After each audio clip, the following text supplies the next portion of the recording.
एबे मौसुमीर अनियमता को कौन भय जलवायुर परिवर्तन एवं कृषक मानकर उच्च जमीर आवश्यकता को दृष्टि रे रखी कृषक मानक पई सबुठारु भल विकल्प बायर धान अराइज तेज गोल्ड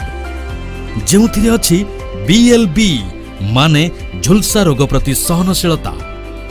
कम पानी रे किंबा आंशिक सुखिला स्थिति रे मध्य बढ़िया उत्पादन देबार क्षमता अराइज तेज गोल्ड मात्र 120 रु 125 दिन रे पूर्ण विकास होइथा एथि सहित लंबा पतला दानाधारी अराइज तेज गोल्ड खाइबारे मध्य भरपूर स्वादिष्ट लंबा पतला दानायुक्त होइथिबारु एहार चाउलर मूल्य अपेक्षाकृत अधिक अराइज तेज गोल्ड उच्च जमी जथा 2 नंबर जमी एवं गोचर जमी पाई सर्वोत्कृष्ट तो कृषक भाई माने एबे चिंता कोन पाई उत्तम उत्पादन एवं अधिक लाभयुक्त अराइज तेज गोल्ड अपनांतु एवं निजर घर को सुख समृद्धि आनंतु तेज गोल्ड खाइबारे उत्तम कम पानी रे मध्य उत्पादन सर्वोत्तम।